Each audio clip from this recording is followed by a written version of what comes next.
ഭക്തിരസപ്രധാനമായ വരികളെ ശ്രുതിമധുരവും താളനിബദ്ധവുമായി സംഗീത രൂപത്തിൽ അവതരിപ്പിക്കുന്നതിനെയാണ് ഭജന എന്ന് പൊതുവിൽ അറിയപ്പെടുന്നത്. ഭജന എന്ന സംഗീത രൂപത്തെ കൂടുതൽ ജനകീയമാക്കി പുതിയ കാലത്തിൻ്റെ ആസ്വാദന രീതിക്കുതകും വിധം അവതരിപ്പിക്കുകയാണ് ഒരു കൂട്ടം പ്രവാസി മലയാളി സുഹൃത്തുക്കൾ. സാന്ദ്രാനന്ദലയം എന്ന പേരിൽ ഇവർ അവതരിപ്പിക്കുന്ന സംഗീത പരിപാടികൾക്ക് നവമാധ്യമങ്ങളിലും ആസ്വാദകർ ഏറെയാണ്.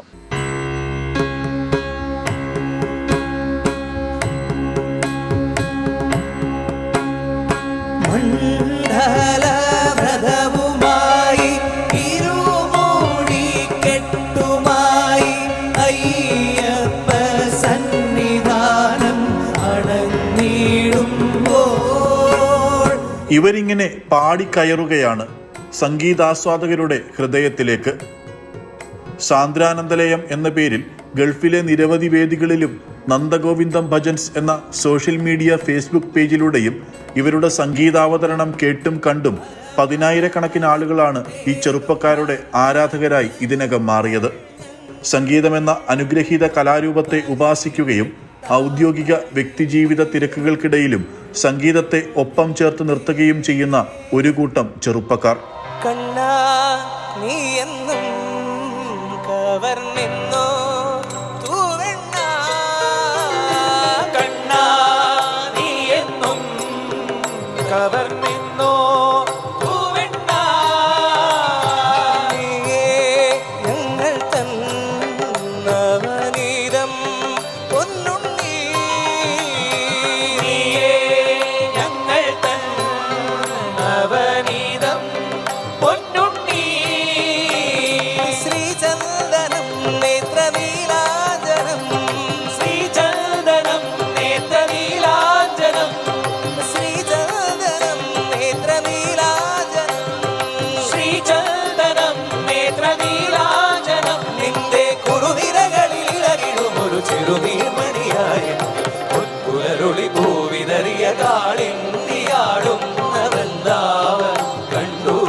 നവീൻ മോഹൻ, പ്രവീൺ, കണ്ണൻ, ശ്രീജിത്ത്, സുബീഷ്, അജേഷ്, കൃഷ്ണപ്രസാദ് സാന്ദ്രാനന്ദലയം എന്ന പേരിൽ സംഗീത പരിപാടികൾ അവതരിപ്പിക്കുന്ന നന്ദഗോവിന്ദം ഭജൻസ് എന്ന കൂട്ടായ്മയിലെ അംഗങ്ങളാണ്. വർഷങ്ങൾക്ക് മുൻപ് കോട്ടയം ജില്ലയിലാണ് ക്ഷേത്രങ്ങളിൽ ഭജനയും ഭക്തിഗാനങ്ങളും അവതരിപ്പിക്കാനായി നന്ദഗോവിന്ദം എന്ന പേരിൽ ഒരു ട്രൂപ്പ് ആരംഭിച്ചത്. കേരളത്തിൽ അങ്ങോളമിങ്ങോളം നിരവധി വേദികളിൽ സാമ്പ്രദായിക ഭജന അവതരണത്തിലൂടെ പ്രശസ്തമായ ആ കൂട്ടായ്മയിലെ പ്രധാന അംഗങ്ങളിൽ ചിലർ ജോലിയുടെ ഭാഗമായി ദുബായിലേക്ക് ചേക്കേറിയതോടെയാണ് ഇവിടെയും ഈ സംഗീത കൂട്ടായ്മ രൂപപ്പെടുന്നത്. നന്ദഗോവിന്ദം ഭജൻ ട്രൂപ്പിലെ പ്രധാന ഗായകരിൽ ഒരാളായ നവീൻ മോഹന്റെ നേതൃത്വത്തിലായിരുന്നു സംഗീത ട്രൂപ്പിനുള്ള ശ്രമം. നന്ദഗോവിന്ദം ഭജൻസ് തുടങ്ങിയത് 20-22 വർഷം മുന്നേ തുടങ്ങിയൊരു ഭജന സമിതിയാണ്. നാട്ടിൽ കോട്ടയത്തായിരുന്നു സ്റ്റാർട്ട് ചെയ്തത്. ഇതിൻ്റെ തുടക്കക്കാരെന്ന് പറയുന്നത് രാജേന്ദ്ര പണിക്കർ എന്നുള്ള പണിക്കരി ചേട്ടൻ, നമ്മളെല്ലാവരും വിളിക്കുന്ന പണിക്കരി ചേട്ടനാണ് വിളിക്കുന്നത്. പണിക്കരി ചേട്ടൻ കൂടി തുടങ്ങിയൊരു ഭജന സമിതിയായിരുന്നു. അപ്പോൾ ഞങ്ങളൊക്കെ ആ സമയത്ത് സ്കൂളിലൊക്കെ പഠിക്കുന്ന പ്രായമാണ്.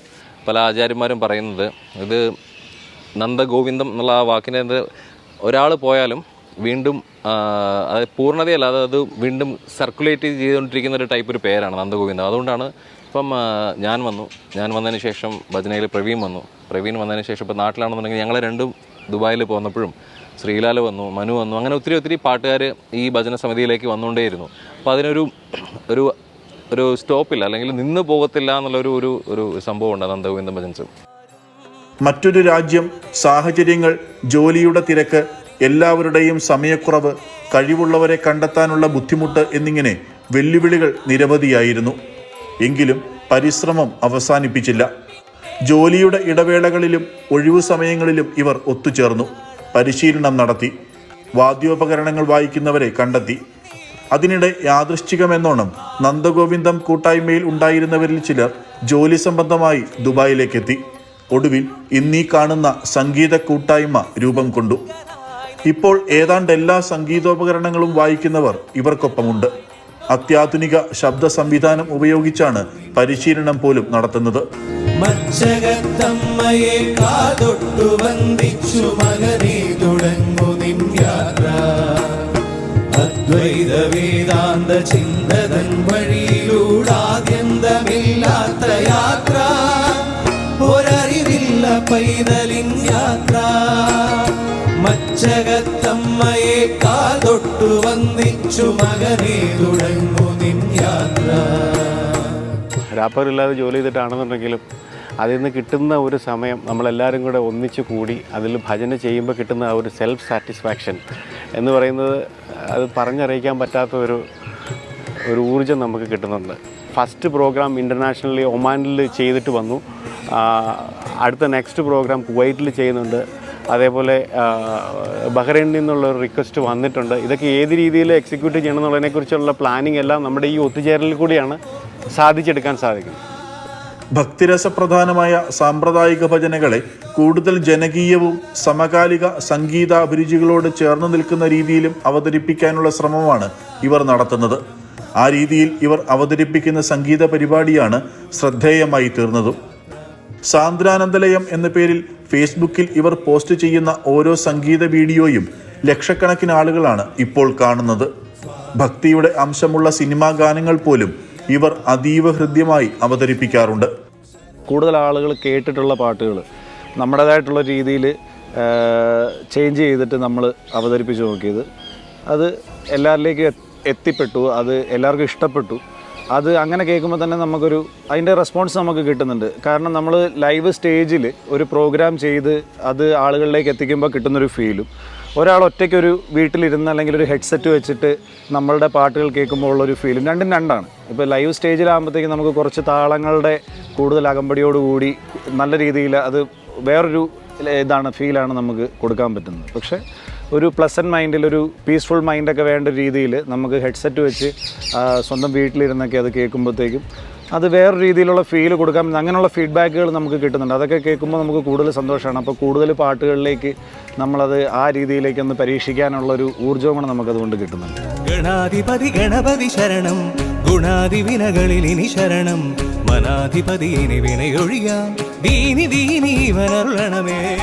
ഗൾഫ് രാജ്യങ്ങളിൽ നടക്കുന്ന കുടുംബ സൗഹൃദ കൂട്ടായ്മകളിലും അയ്യപ്പ പൂജ, മുത്തപ്പൻ മഹോത്സവം പോലുള്ള ആധ്യാത്മിക വേദികളിലും സാന്ദ്രാനന്ദലയം എന്ന ഈ കൂട്ടുകാരുടെ സംഗീത പരിപാടി പ്രധാന കാര്യപരിപാടിയാണ് ഇപ്പോൾ.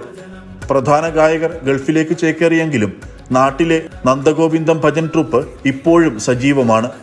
പുതിയ പാട്ടുകാരും സംഗീതോപകരണ പ്രതിഭകളുമൊക്കെ ആ കൂട്ടായ്മയുടെ ഭാഗമായി കഴിഞ്ഞു ഇപ്പോൾ. നന്ദഗോവിന്ദത്തിലെ കൂട്ടുകാർ ഹൃദയങ്ങളും മനസ്സും കീഴടക്കി സംഗീതയാത്ര തുടരുകയാണ്.